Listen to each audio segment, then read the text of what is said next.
नमस्कार, आप देख रहे हैं अलर्ट इंडिया न्यूज़ और मैं हूं अरुण त्रिसल।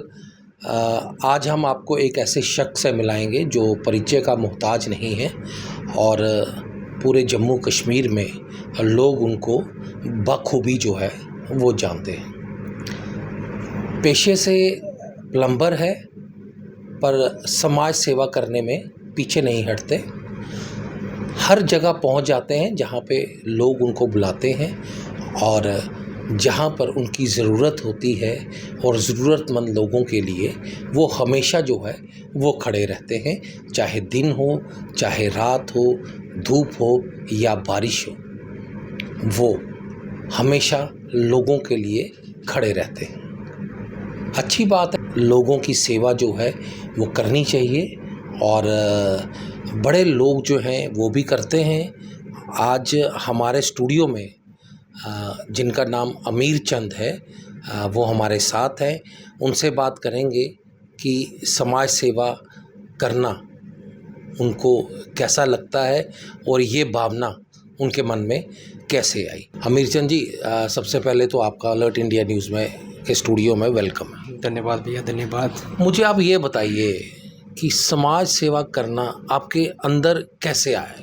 ये भैया मेरे बचपन में ही था, बचपन से ही मैं ऐसा ही था। तो रही बात भैया सेवा की, सबसे पहले अगर हम इंसान हैं तो हमारे में अंदर इंसानियत होनी चाहिए और इंसानियत ही सबसे बड़ा धर्म है। जब तक हमारे अंदर इंसानियत नहीं जागेगी तो फिर हमें कोई फ़ायदा नहीं इंसान भी कहने का। तो बड़ा अच्छा लगता है जब हम एक दूसरे का सहारा बनते हैं, जहाँ किसी के साथ खड़े हो जाते हैं तो उसका मसला हल हो जाता है, तो बड़ा अच्छा लगता है हमें। मुझे आप ये बताएं, कितने सालों से आप जो है ये सेवा कर रहे हैं? भैया बहुत साल हो गए। अब मुझे तो याद भी नहीं रहा कि लोग मुझे रास्ते में मिलते हैं तो वो मुझे पहचानते हैं, भैया आपने हमारे साथ वो किया था, आपने हमारे घर में राशन दिया था, आपने हमें ब्लड का अरेंजमेंट करके दिया था। तो हम भूल जाते हैं, करके हम भूल जाते हैं। हम बड़ी बड़ी देर हुई हमें सेवा करते हुए। अच्छा, आपने सोशल मीडिया का नाम लिया। सोशल मीडिया में जब आप आए तो आपको किस तरह का बूस्ट मिला? नहीं, मेरा सवाल है, सोशल मीडिया जब आप आए, लोग कितने जुड़े जो सेवा भाव के लिए? भैया सेवा भाव के लिए कम जुड़े, लेकिन दूसरी साइड ज़्यादा जुड़े। लोगों ने कहा कि यार इसके घर में खुद राशन नहीं है तो ये ऐसे लोगों के घरों में राशन पहुंचाता है। इनके घर में अक्सर झगड़े होते हैं, मतलब बड़ी मुश्किल होती है भैया सेवा करना भी। बड़ी परेशानियां झेलनी पड़ी, अभी भी हम कई बार झेलनी पड़ती हैं। तो आपके माध्यम से हम उन भाइयों को, बहनों को यही अपील करेंगे, यार अगर हम अच्छा काम कर रहे हैं तो हमें करने दें, बाकी हमारे जो घर का मसला होगा वो हम खुद ही देख लेंगे। अच्छा, जब आप सोशल मीडिया से जुड़े, जो लोग सेवा करना चाहते हैं वो आपके साथ कितने जुड़े? भैया अभी बड़ा प्यार है, अभी हमारे साथ काफ़ी सारे लोग जुड़े हुए हैं। तो एक यूथ समाज सेवा संस्था है, उसका मुझ पे बड़ा प्यार है। वो मैं कोई भी स्टोरी डालता हूँ तो उसी समय वो तुरंत खड़े हो जाते हैं। बड़े सारे, जैसे मैंने पिछले साल किताबों के लिए सेवा की थी, बड़े सारे लोग हैं जिन्होंने मेरा कंधे से कंधा मिला के मेरा साथ दिया और मैं उनका भी तहे दिल से शुक्रिया करता हूँ। जैसे मैंने भी थोड़े दिन पहले बेटी की शादी करवाई, उसमें मेरे बड़े सारे भाइयों ने साथ दिया, मैं वो शादी करने में सफल रहा। कितनी शादियां जो हैं अभी तक आप करवा चुके? भैया पहली शादी थी मेरी, ये जो मैंने अपने जिम्मेवारी पे की, नहीं तो दूसरों की शादियों में बड़े बारी गया हूँ, बड़ी दूर दूर गया हूँ। राहिल भैया के साथ गया हूँ और दास टेंट सेंटर अरविंदर भैया के साथ बड़ी स्टोरियाँ मैंने कवर की हैं। अच्छा, मुझे आप एक चीज़ बताओ, आपको कैसे पता लगता है कि इन लोगों को ज़रूरत है? भैया आप तो आपके आशीर्वाद से हमें खुद ही कॉल आ जाती है। अभी भी हमें एक कॉल आई थी, 2 कॉलें आई थी हमें। बेटी की शादी है, एक सुमुआ की है और एक मुलेतला की है। तो कल मैंने जाना है पहले सुमुआ वाली स्टोरी देखने। अगर मुझे लगेगा कि इनको ज़रूरत है तो फिर हम वो स्टोरी करेंगे और उसी स्टोरी में हमारे पूरी भाई बहनें पूरा साथ देंगी और हम वो भी बढ़िया सी शादी करेंगे। अच्छा, जब आप कोई देखते हो कि ज़रूरतमंद परिवार है, उनको खाने के लिए राशन नहीं है, तो आप फिर उनका राशन एक टाइम देते हो कि? नहीं भैया, जैसे मैं वार्ड नंबर 4 में गया था, शर्मा अल्ट्रासाउंड के बैक साइड।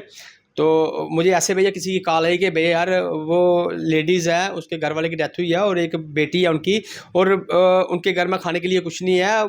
वो काम पे भी नहीं जाती है। तो जब भैया वो कोई काम पे नहीं जाएगा तो फिर खाना कहाँ से लाएंगे। तो जब मैं मुझे कॉल आई, फिर मैंने तुरंत जूस समाज सेवा संस्था से संपर्क किया। उन्होंने कहा भैया कोई बात नहीं। मैंने कम से कम 2.5 महीने का राशन डाला, और वो भैया नवीन भैया आए हमारे साथ हीरानगर से।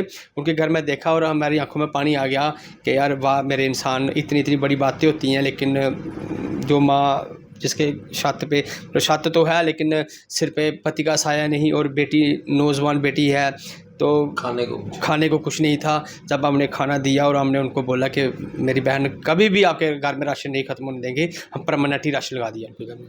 अच्छा, कैसा महसूस होता है जब आप इन लोगों के घरों में जाते हैं और इनके जो रिलेटिव्स होते हैं वो भी इनकी मदद नहीं करते? क्या समझते हैं और क्या सोच आती है आपके? हम उनके रिलेटिवों के बारे में नहीं कुछ बोल सकते क्योंकि वो उनकी सोच होगी, लेकिन कि अगर आपके आसपास कोई भी परिवार है, कोई भी भूखा है, बिना छत के है, तो वो ज़रूर हमारे साथ संपर्क करके करे, और हम पूरी कोशिश करेंगे उनको छत भी डाल के देंगे। अच्छा, अभी जुथाना में ये मामला आया था जो आतंकवादियों वाला, तो हमने देखा कि आपने वहाँ पे भी सेवा की है, तो किस तरह से आप मतलब मुझे भैया ऐसे लगा कि मतलब मुझे ऐसे नेचुरली महसूस होता है कि यार अगर आदमी वहाँ पे गए हैं तो पहाड़ों में पानी भी नहीं होगा, चाय कहाँ होगी। तो फिर हमें ऐसे महसूस हुआ, फिर हमने कठुआ से ही थर्मोस लिया बड़ा, कोई 120-30 कप चाय होगी, उसमें पानी की वाटर ली और डिस्पोजल लिए। तो फिर हमने बिस्कुट के 4-5 पैकेट लिए, तो हम गए, हमें इतना अच्छा लगा कि हम बड़ी महाकुंभ नहा के आए हैं। बड़ा सुकून मिला हमें जब फौजी भाइयों ने सलूट मारा हमें और फौजी भाइयों ने कहा कि यार थैंक यू। तो बड़ा खुशी महसूस होती है जब एक दूसरे के चेहरे पे खुशी आती है, जब आप एक दूसरे के साथ खड़ा हो जाओ, आप एक दूसरे का सहारा बनो, तो बड़ी खुशी महसूस होती है जब दूसरा आदमी बहे। आप परिवारों की मदद करते हैं, वो अच्छी बात है। ये काम जो है प्रशासन का भी है, उनको भी ये देखना चाहिए। राइट टू फूड जो है वो हर एक का राइट बनता है, राइट टू एजुकेशन है वो हर एक बच्चे को जो है मिलनी चाहिए।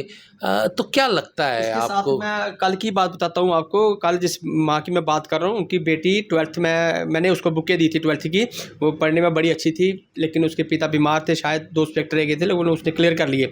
लेकिन वो पैसे की वजह से वो 12th के पेपर नहीं दे पाई, और प्राइवेट स्कूल में पढ़ती थी। प्राइवेट स्कूल वालों ने उसको रोल नंबर नहीं दिया, उनको क्लास में बैठने नहीं दिया।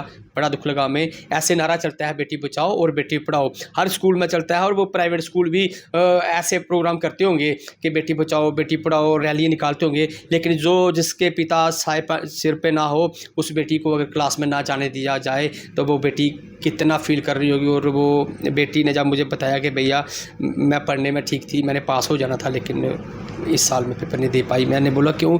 बोली भैया ऐसे ऐसे बात है, पैसे देने थे स्कूल में तो मुझे पेपर नहीं देने दिए, रोल नंबर भी नहीं दिया। तो आप मुझे बताओ किस बेस पे आप बोलते हो कि बेटी बचाओ बेटी पढ़ाओ? इस बेस पे बोलते हो। और इससे बड़ी नाकामी मैं पर्सनली नहीं किसी को बोलता हूँ, लेकिन हर वार्ड मेंबर, हर पंच, हर सरपंच का ये फ़र्ज़ बनता है, आपकी वार्ड में कोई भी ऐसी फैमिली है, अगर आप उसकी मदद नहीं कर सकते तो यार हम तक पहुँचाओ, हम पूरा कोशिश करेंगे, पूरा ज़रिया बनेंगे उसकी मदद करने के लिए।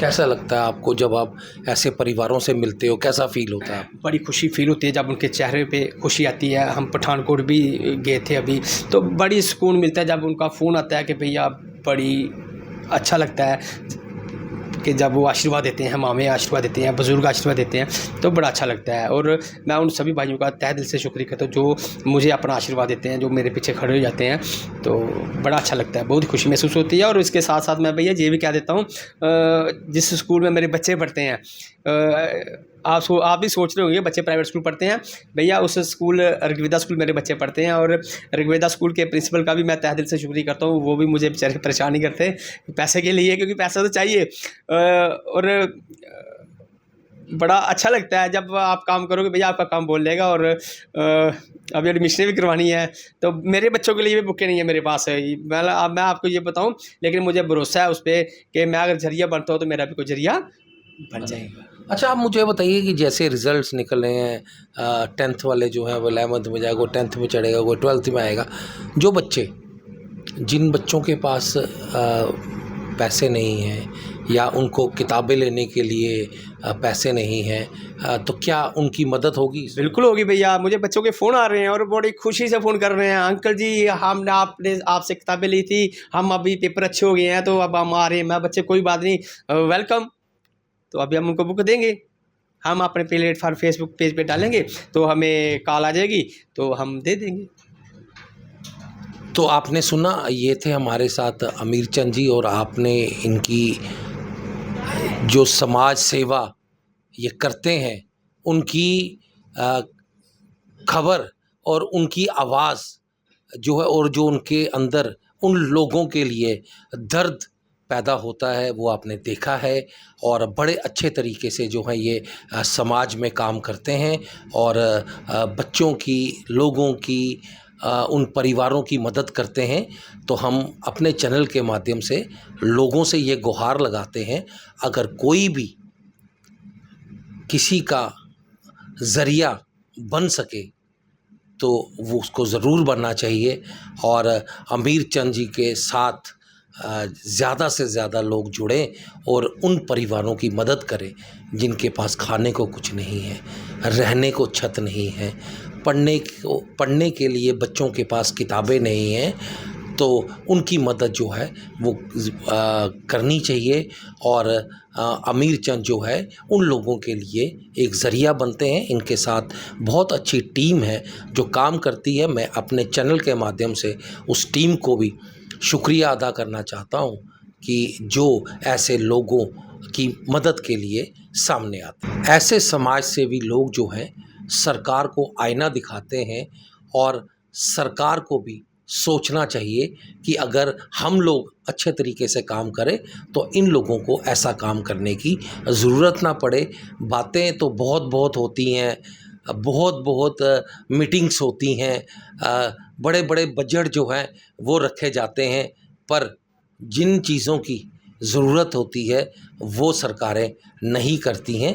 ऐसे ही लोग जो हैं सरकार को आईना दिखाते हैं। तो हम चाहते हैं कि सरकार भी लोगों की सेवा के लिए आगे आएँ और जुटें, और लोगों को एक अच्छा वातावरण जो है वो मिल सके। आप देख रहे हैं अलर्ट इंडिया न्यूज़, मैं हूं अरुण त्रिसल।